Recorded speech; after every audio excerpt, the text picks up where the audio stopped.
Hello, I'm Karen K. Rush, Child Manager of the Bussey Center for Early Childhood Education. And I am here to welcome you to the 2 week course for the subs of Bussey, the substitute teachers for Bussey.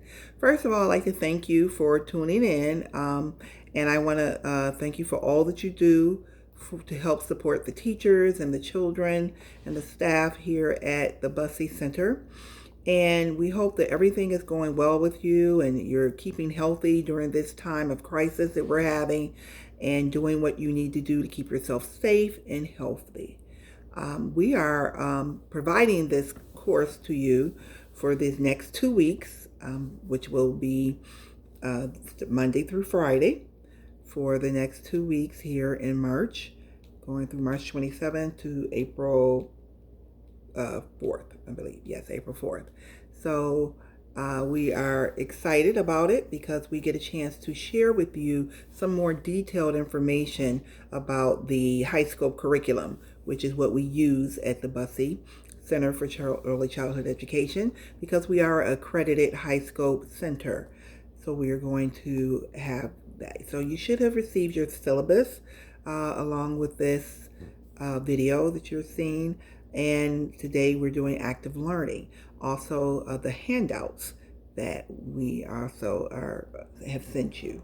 So the handouts will be able for you to have to take notes on and to do your assignments. So your assignments are going to be very important to turn back into us to let us know that you are participating in this. And it's very crucial to participate in this 2 week course for high scope. And you talked to Ms. Hill about that to know how crucial it is. So today's lesson is going to be for Monday, day 1, lesson 1, active participatory learning. Active learning is the crux of our curriculum. It is the center of our curriculum. It is the core of our curriculum. What is the meat of it? That what makes the curriculum work? Because everything we do in active learning, everything that we do in the high scope curriculum is based on active learning. So it's very crucial that we would make this the first one so you would know how important active learning is, because it needs to be a part of all of the activities that you plan with the teacher that you're working with as sub, and all of the throughout the day. We are always thinking about active learning and the 5 ingredients of active learning. So what is active learning is one of the handouts you have, and I do want to make sure that you're taking copious notes. So if you don't have your handouts ready, or you're take notes and maybe you're going to download your handouts later, just take notes and then you can come back to that. So I'll give you a few moments that you can pause this and get your pen and paper, because you want to take copious notes, because you will have to do an assignment, and the more notes you take, the better it will help you with the assignment. Okay, so go ahead and I'll pause.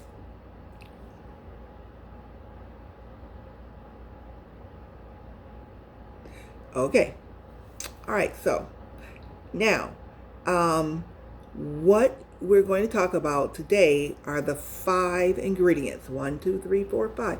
5 ingredients of active learning, active participatory learning, or you'll hear it called active learning for short. So there are 5 ingredients, and as you see on your handout, the first one is materials. Write that down if you don't have your handout. Manipulation, choice, language and thought from children, and the 5th one is adult scaffolding and support. So those are the 5 ingredients, and we're going to talk about each one of them one by one because they're very, very important. So the first one is materials. Materials means that you need to have a variety of materials in the classroom, and have a variety of materials in activities that you plan as well. Materials need to be open-ended. They need to be not closed-ended, but open-ended, meaning that there's lots of different ways you can use the material. It's not just one right way. There's lots of different materials, ways you can use the material, which makes it open-ended. So that means things like newspapers, boxes of all variety of sizes, shoe boxes, gift boxes, uh, large boxes that materials and things come in, huge boxes. You want to make sure that these are things that can be used. Blocks can be open-ended because there's no right way or wrong way to make blocks. Foil, paper towel, things like the paper towel holders. So those are things that are open-ended that you can use. Paper. So you want to make sure you have those type of materials in your classroom available to the children. You also want to have natural materials. Natural materials are things that are like outside that can come in the inside and be used at outside, like sticks, rocks, stones, pebbles, also leaves, pine cones, snow in the winter. You may bring in, I know, depending on different flowers, things like that are natural. Wheat straw is one of the things that you can bring in. There's lots of things from the outside that can be used as a material. So those are natural materials, water, sand, things like that. Materials also need to have different textures that you would want to use. Have the children have a variety of textures to use. Some soft materials like pillows or blankets, some hard materials, wood, plastic, cotton. You want yarn. Yarn is also an open-ended material because you can use lots of things with that. So you want to have a variety of these materials. You want to make sure you have materials that can be used by more than one child at a time. So you have to have a good amount of materials as well. Those are the important things that you want to keep in mind with materials. The second one is manipulation. You need to have children to have the opportunity to manipulate these materials in ways that make sense to them. Okay? So it may not make sense to us as adults, but if they're not harming the material or hurting themselves or hurting someone else with the materials, then it's probably okay. So manipulation, it means hands-on, touchy, feeling. That's why you need to have a variety of those materials and children need to be able to touch those materials. They need to be able to move those materials in ways that make sense to them. Also, that means moving them from one area to another. That's maybe where they're stored, but they need to be able to move it in other places in the classroom. So that's important as long as it gets back to where it belongs at the end of when they're finished using it, or at the end of work time, or the end of the day, whichever the situation may call for. But manipulation is very important. Children need to have their hands on the materials, not looking at them. Should be anything in the classroom that's just there for a spectator. Like a lot of times people think about science as something you look at, but in preschool and in the high school classroom, science is something you do. So they need to be able to have hands-on when you're planning these activities with the variety of materials. The children need to be able to manipulate those materials, meaning hands-on. The third ingredient of active participatory learning is choice. You want to make sure that children have choices in the activities that you plan for them. Choice is very important because choice is something that children need to have to help them feel secure about their surroundings. There's a known fact that when research says if children don't have choices, they're going to fight for them. So you want to make sure that you give them choices. What we like to say in the high school classroom is the adults make the adult-sized choices and the children make the children-sized choices. So we want to make sure that that's happening, even if you have to give limited choices. And that may look like something like, your choice is to do this or this. Those are your choices. Which one do you want to do? Or which one do you want to use? So you're still giving them opportunities to make choices. This is where their decision making begins in their life. Children are going to have to make decisions for the rest of their life. So we start now by giving them some choices, some child-side choices that they can make pertaining to their play and pertaining to their learning. And we all know that play is learning and learning is play in the preschool setting. Okay? So choice is something that children really need to have, whether it's a choice what type of material they want to use or how they want to use it. So choice is a big factor in the 5 ingredients of active learning. The fourth ingredient of active learning is language and thought from children. So it's language and thought. So language is important because we want children to be able to communicate properly. And that communication can come in verbal language, it can come in body language, it can even come in sign language, which is something that we do here at Bussey. So thought also is important in this aspect because children think about what they're going to say or how they're going to say it, or they may be thinking, and that is also a form of communication as well. So, and we notice that it says from children, not from adults. So we want to have conversations with children so that we can elicit language from them, verbal language, body language, sign language, and thought language, okay?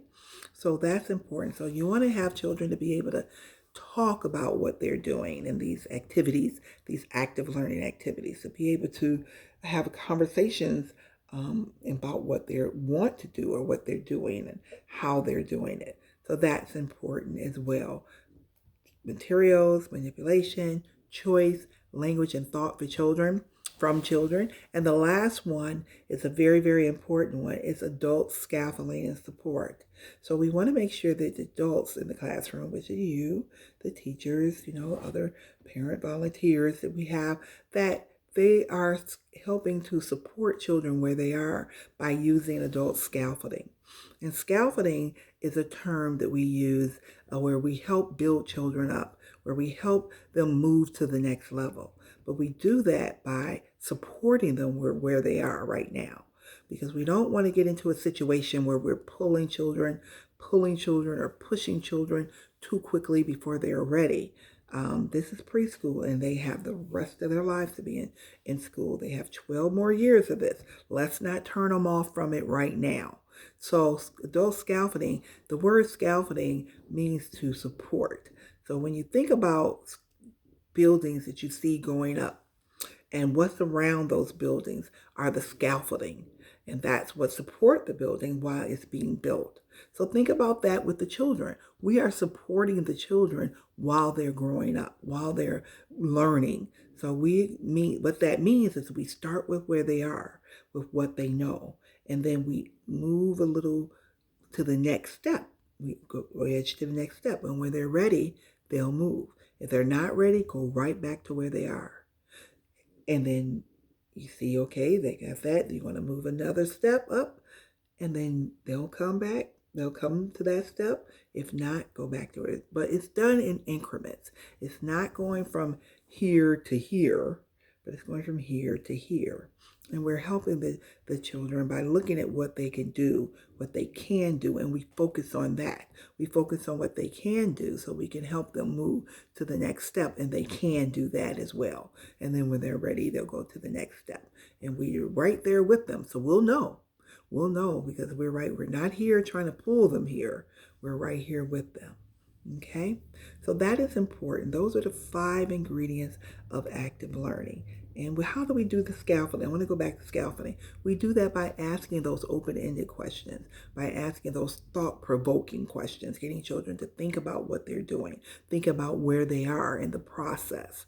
So we talk about, we don't want to just ask questions that have yes or no, or closed-ended question, one answer questions. Well, what color is that? Red. Question answered. Or how many is that? 2. Or what shape is that? Triangle. We want to ask thought-provoking questions that inquires the children to think, or questions that have more than one answer. Those are the open-ended ones. So that's part of the adult scaffolding as well. Okay, that helps you let them know, helps you let you know if they're ready to go to the next phase. Okay, so those are the 5 ingredients of active learning. And if you look on your handout at the bottom, it says something very, very, very important. I'm going to paraphrase it because I don't have it in front of me. But what it's saying that you need to remember that all 5 ingredients of active learning must be in place in order for it to be called an active learning activity or active learning setting or classroom. All 5 ingredients, okay? So you can't leave one out. You can't do one or two or maybe 3 or 4, all 5 ingredients. Okay, so that is your lesson today for active participatory learning. What you need to do now is you have on your handout, you have the ingredients of active learning. You can go over that, go over the notes that you took from my talk here about it. And then you also have a small group time assignment for active learning. It's called Mrs. Turner's Small Group Time. So your assignment is there to answer the questions. Number one, it says, you know, is this an active learning activity based on the checklist? Well, you don't have the checklist, but what you do have is the descriptions of the 5 ingredients of active learning. So you can use that as your checklist. You can use this talk as your checklist. Based on what you've learned today and what you're reading about active learning, is Miss Turner's small group time an active learning one? And the second one, if it is, tell us why. If it's not, tell us why. And how would you make it active learning if it's not? So that is your assignment, and it is due by Tuesday tomorrow. And you need to email it back the same way. And I am happy to talk to you about the first day, and I look forward to day 2. So I'm signing off now so you can get to your work. And I thank you again and have a great evening, afternoon, or morning, whenever you are looking at this. A great rest of the day. So we'll see you tomorrow for day 2 of our 10-day, 2-week course. Thank you. Bye-bye.